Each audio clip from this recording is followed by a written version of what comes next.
Welcome back, Tiger Tamers. I am Lupine Fiasco, and this is Daily FaB Gameplay.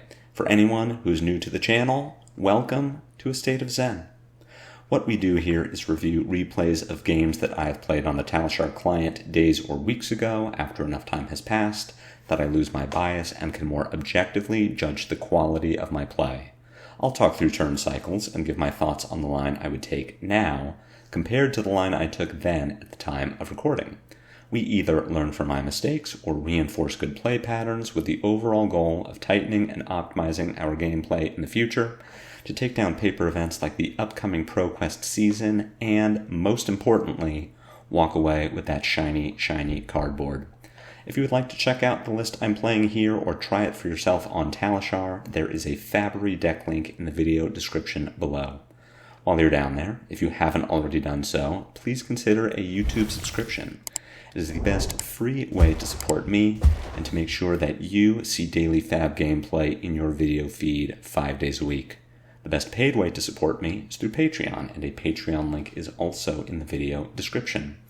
A Patreon subscription will get you access to the DFG Discord and the shiny, shiny cardboard Talishar card back. At higher tiers, your name will appear in every DFG video, you'll get bonus DFG content every week, and there are even more benefits to come. Daily FaB gameplay will always be free 5 days a week, so for those who can afford to patronize me, I truly appreciate it. And if you just want memes and rambling, follow me on X. Now, without further ado, let's talk about our sideboard and about our game plan. Hey, we know this matchup. We've just been knuckleheads for a few months. We know exactly what we need to do to beat Zen, which means as Zen, we know exactly what is going to happen to us. This is an aggro mirror, and as such, we will hopefully go second. In this case, we've lost the die roll, and we'll be going first, which means the most we can hope for is an early transcend. I do think that Zephyr Needle is still the correct choice against Kayo, just as it is against Zen, as Kayo actively does not want to be blocking us. As such, if I were sideboarding for this matchup now, I would be boarding out Red Harmony of the Hunt, boarding in Command & Conquer, with the understanding that Kayo may not be arsenaling against Zen a lot, but if he is, we want to be able to target the arsenal. Things to watch out for in the Brute matchup, first and foremost, is Scowling Fleshbag, affecting our big pop-off turns.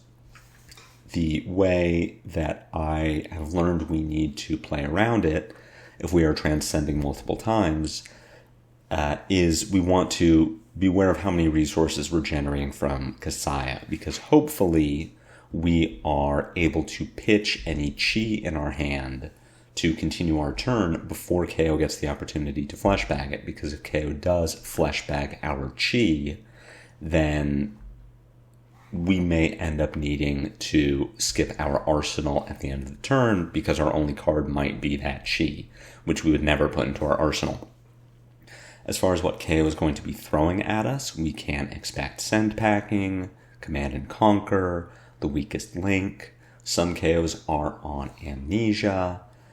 2 for 6 disruptive attacks fit very well into Kayo's game plan, and we need to be aware of it. And all this means is don't block the first thing Kayo is doing.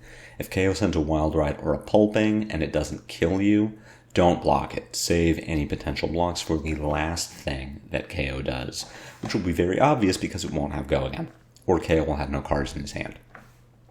Overall, this has the potential to be a very disruptive matchup, but if Kayo is just throwing damage at us, we should be able to outvalue him just because of how insane our pop-off turns are.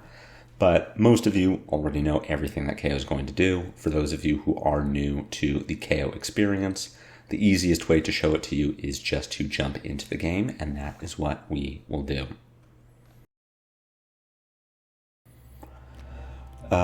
On the play, this hand is very bad because we have no blues.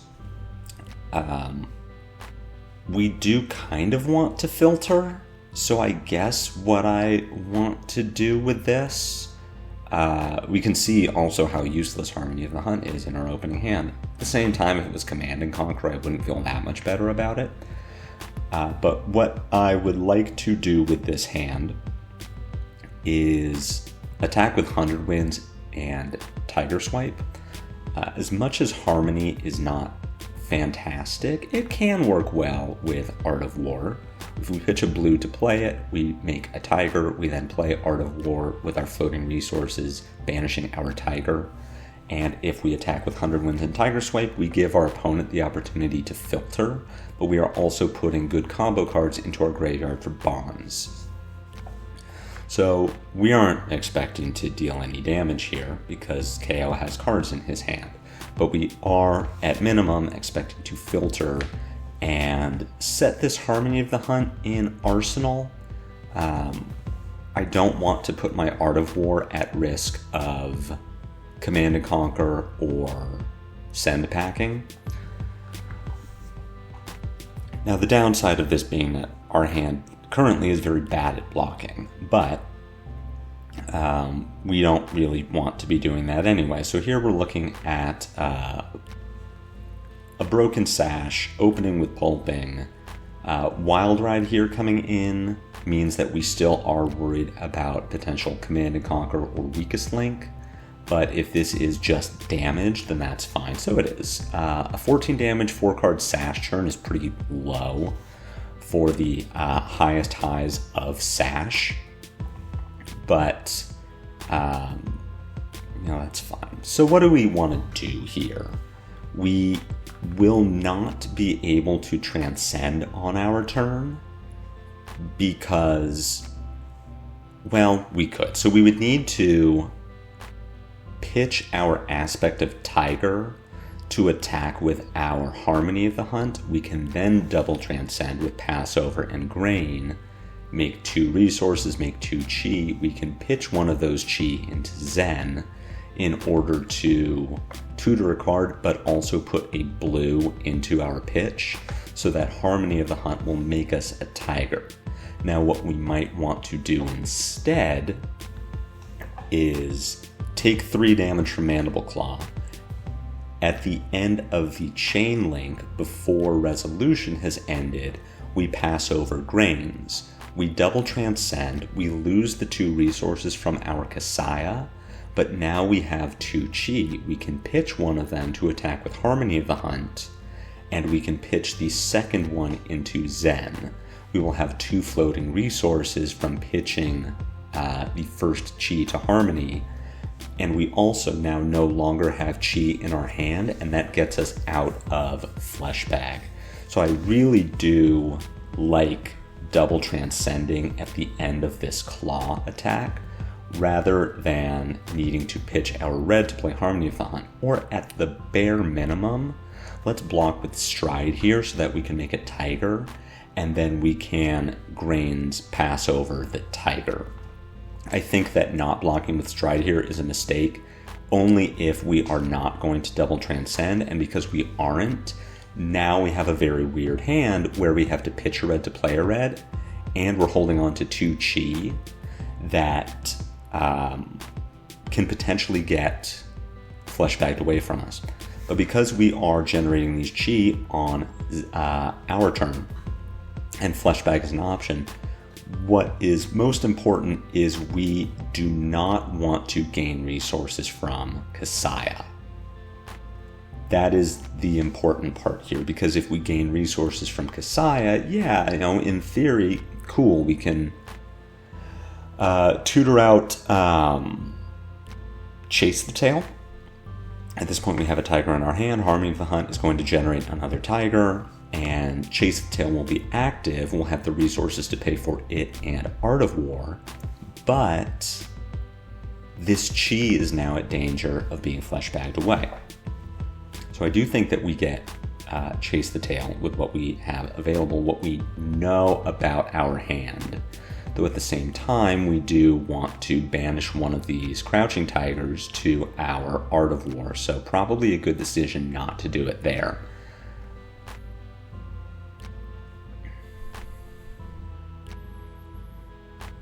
this point, looking at what we have, we draw into a Chase the Tail, which is very cool for us because that is going to combo really well with our aspect of Tiger body.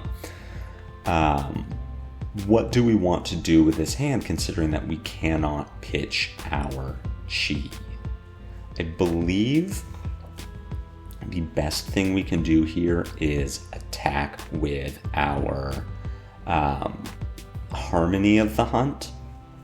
That's going to make another tiger for us because we want to increase the number of non-chi hits for Fleshbag. And if Kayo does not Fleshbag the Harmony of the Hunt, our follow-up to that is pitching chi to attack with a needle to get the chi out of our hand. Attacking with Tiger here is going to open us up to be able to follow with Chase the Tail, and it's a good call because Kayo is unlikely to Fleshbag the chase. The problem here is that now we are open to getting Fleshbagged, and because we are open to getting Fleshbagged, what we want to do, and I don't know if this is right, but I believe it is the right call, is we pitch our chi into Kasaya to make sure that our blue Harmony gets banished and that we don't end up getting stuck with this chi. So the Zen state is going to be helpful against Kayo, right? It's a good card. Kayo is often going 2 or 3 chain links wide, so we're going to get value out of it. We're still getting value out of the rest of this turn. We get to attack with Aspect of Tiger Body from Banish. We'll get to attack with our Tiger from Banish. It will get the Shuko buff, so we're pushing big damage. But based on sequencing and based on overuse of Kasaya, we are not attacking with needles this turn. And we had to break our Kasaya early, which, yes, we'll get value out of the Zen state, but we will not get good value out of Transcending. So here we have the weakest link. We can block so we only have to cover 5 because of Zen state. Or rather, we do have to cover 6 because of Might. So at this point, we could block with all of the 2 blocks in our hand. We could block with 2 of our 2 blocks and our Traverse, although I don't know that having a chi in our hand really helps us that much. We're not really paying for anything impactful, and even if we just pitch it into Zen, we aren't really getting anything for it. We can do some damage, but we aren't like setting ourselves up for any big combo lines. I suppose if we did block with Traverse and most likely our 2 blues, we could pitch our Rising Sun Setting. Well, we could pitch the chi, attack with Gust Wave, Transcend with Rising Sun Setting Moon, make a chi, pitch the chi into Zen, get Bonds. If we Bonds, we can Bonds for Chase the Tail, follow Bonds with Harmony of the Hunt, attack with the Tiger, attack with Chase the Tail, attack with the Tiger from hand. So maybe that is actually the correct call. That does sound like a pretty sick line if we're able to do that. If we wanted to not worry about the weakest link, what we could instead do is play Rising Sun Setting Moon now, hope to draw into something with block value, and then just bottom the worst card in our hand, hold on to 3 cards, take 6 damage from the weakest link, and then just crack back. That is still, I don't think what we should do. I think we should be blocking with Traverse, Spinning Wheel, and 100 Winds, just based on the Bonds line that I described being very sick. But at a bare minimum, if we didn't want to do that, we should be playing Rising Sun Setting Moon before we need to block, because now we're just locked into this. So we can see the cards that we have. Based on that, very likely what we would do is just pitch a blue to attack with Spinning Wheel Kick and then send 2 needles. So a 2-card 8, which is very good. But what we would have liked to have done is bottom a Descendant Gust Wave, keep it in the deck, block with, we would bottom a Spinning Wheel, or we would bottom our Descendant.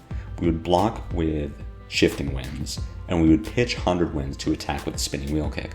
But because we have already passed our blocker's step, we can't block with the Shifting Winds. So we're going to bottom Shifting Winds because we don't need it. We just will attack with 100 Winds and then pitch Descendant into Spinning Wheel Kick, Needle, Needle.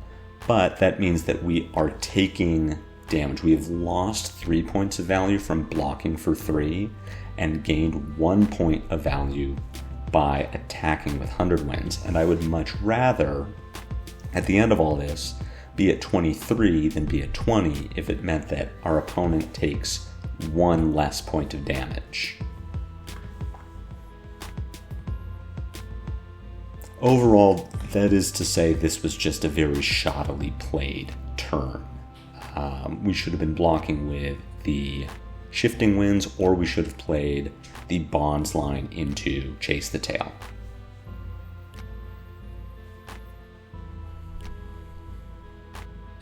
And these are the sort of things that I'm learning to think about as a new Zen player, because the deck can do very incredible things, but does usually take a bit of mental foresight to figure out what it is.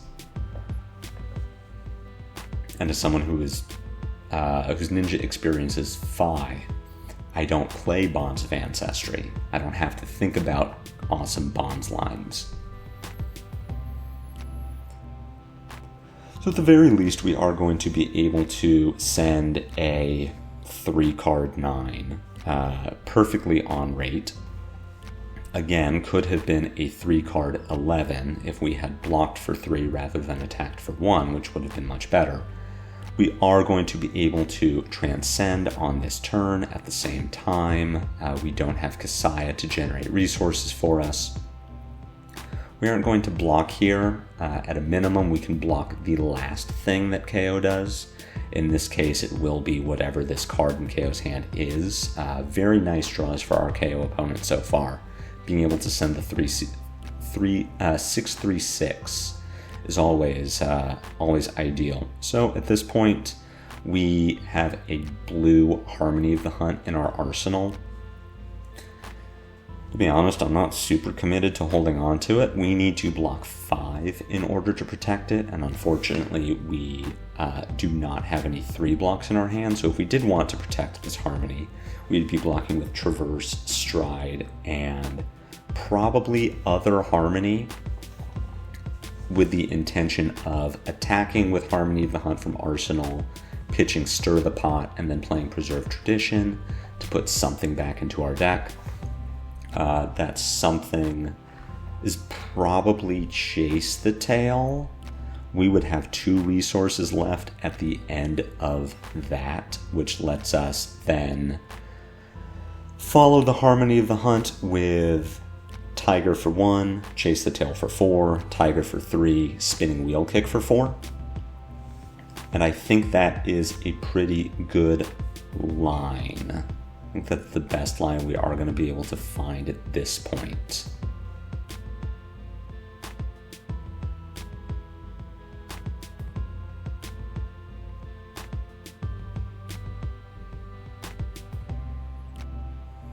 I agree in the past.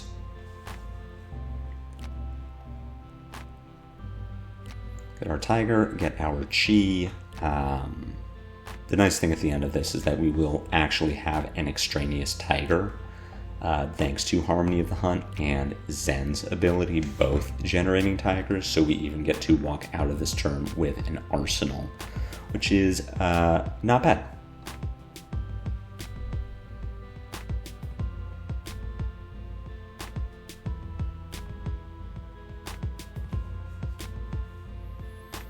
Sending the needles first makes sense if I am intending to double transcend. We'll see how this goes for me. So at this point we're floating 1. That 1 is going to pay for Harmony of the Hunt. we will transcend, pitch into Zen, so we will have a blue left over to pay for spinning wheel kick and chase the tail.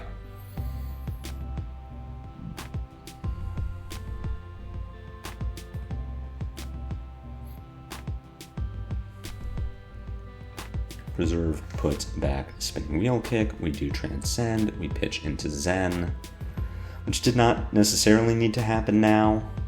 We didn't need to broadcast this to our opponent at this time, but it is fine.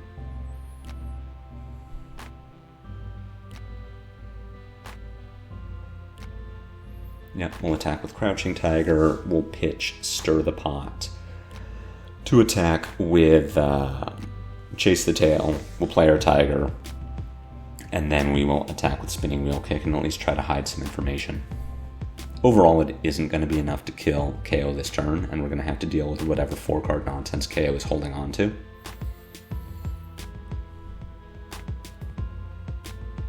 But we are threatening decent enough damage.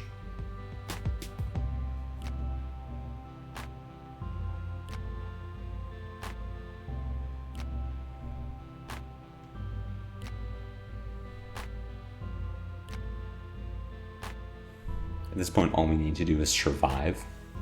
The hand we draw into is honestly not incredible. We'll take 7 from pulping here.